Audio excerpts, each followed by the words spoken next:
The night belonged to Joe Burrow long before the clock hit zero.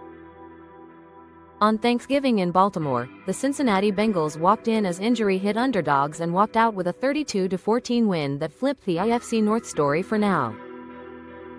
As per ESPN, 2025, the result moved Cincinnati to 4-8 and dragged Baltimore back to 6-6 in a division that now looks tight again. The setup. A rivalry that looked one-sided before this game. The Ravens had won the last 4 meetings in the series and 5 of the previous 6.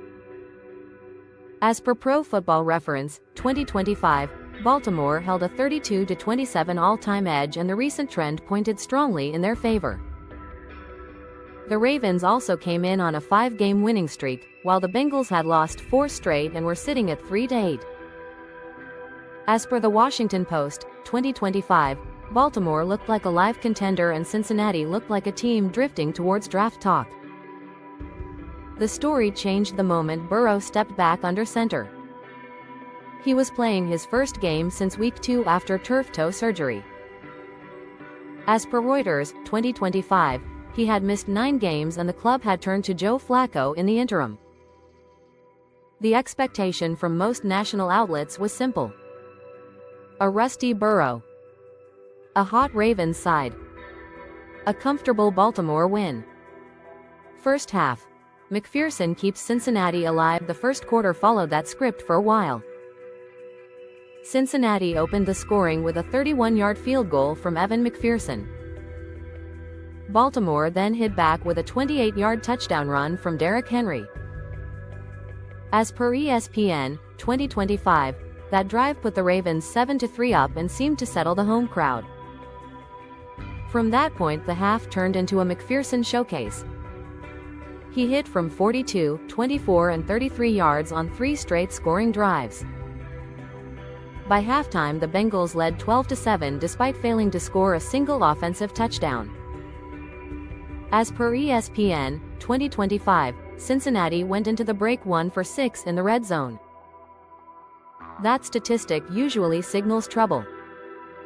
Here it simply showed how often they were winning field position.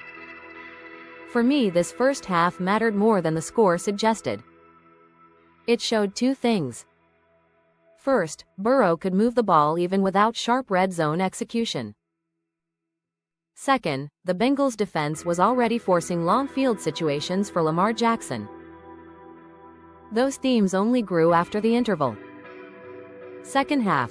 Burrow's return becomes the central story. The third quarter belonged to Burrow. He finally cashed in on sustained pressure with a 14-yard touchdown pass to tight end Tanner Hudson.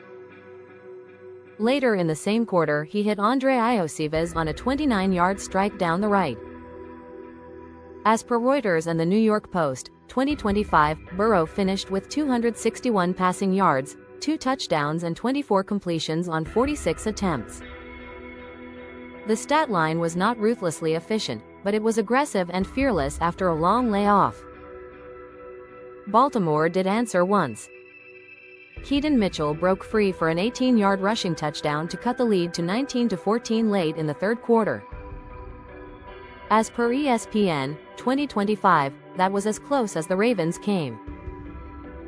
From that point the Bengals closed the door. McPherson added 2 more field goals in the fourth quarter, from 52 and 41 yards.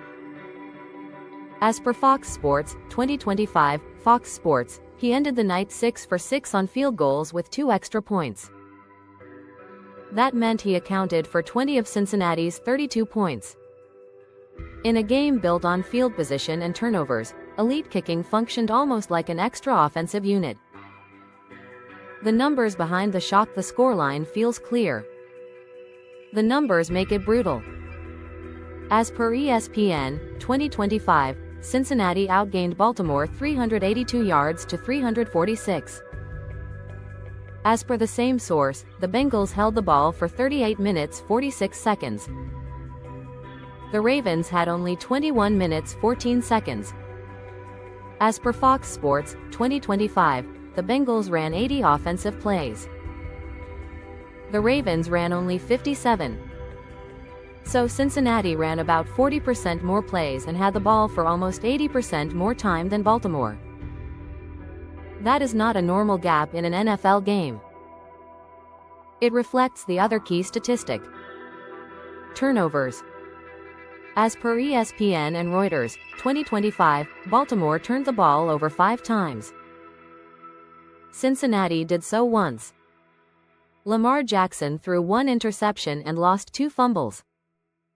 Other skill players added more errors, and Bengals defender Cedric Johnson was credited with 2 fumble recoveries. As per the New York Post, 2025, those mistakes killed any chance of a sustained comeback. Henry was not the problem.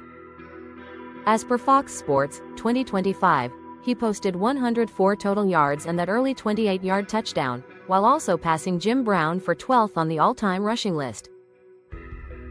The issue was volume. With so little possession, the Ravens never really got to lean on him. My own analysis. Why this game mattered. Looking at this as an analyst, 3 pillars explain the upset for me. First pillar: discipline versus volatility. Cincinnati played a patient, almost stubborn game.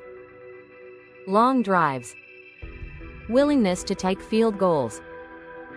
A clear focus on not giving the ball away. Baltimore leaned into volatility. Deep drops for Jackson. Extended plays. Risky ball security in traffic. When that style works, it looks explosive. When it fails, a 5-1 turnover split is the natural result. I see this game as a textbook case of how risk balance can undo a more talented roster on the day. Second pillar: the hidden power of special teams. McPherson's 20 points changed every decision for both coaches. With a kicker perfect from 6 attempts, Zach Taylor could call conservative third down plays in fringe field goal range. He did not need touchdowns on every drive. That allowed the offense to avoid forced throws and reduced the odds of interceptions. On the other side, every stalled Baltimore drive increased the scoreboard gap by 3 more points. In a modern NFL that chases analytics and fourth down aggression, this was an old-fashioned example of how elite kicking can warp game theory. Third pillar: Burrow's mental edge. From a pure numbers view, 24 of 46 is not elite. Yet context matters. This was his first game back after surgery and more than 2 months out. As per Reuters, 2025, the Bengals had stumbled badly without him. What struck me most was his willingness to keep attacking outside the numbers even after early red zone failures. Many quarterbacks in that situation drift into checkdowns. Burrow instead kept looking for Jamar Chase and then tilted coverage before hitting Hudson and Iosivas for scores. That showed trust in his arm and in his receivers. It also suggested that his toe is no longer a mental block.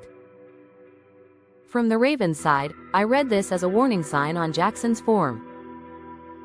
As per ESPN, 2025, he described his recent stretch as a slump and called for more consistency.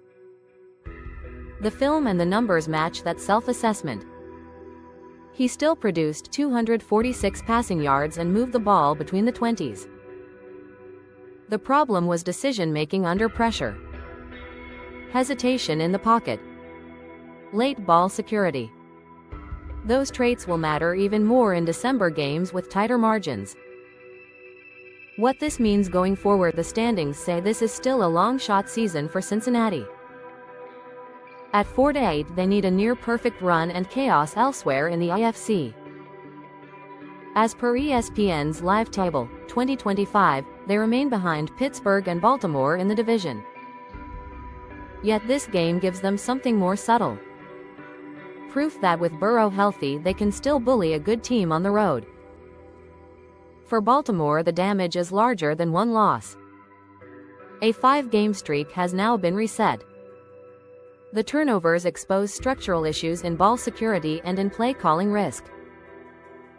The AFC North is now a knife-edge race instead of a comfortable climb. In rivalry terms, a fixture that had tilted towards the Ravens has been pulled back towards balance. As a viewer and analyst, I came away with a simple image. Burrow walking off the field in full control, McPherson beside him, while the Ravens fans filed out early. For a club many had written off by Halloween, that image may age as the moment the Bengals found their voice again.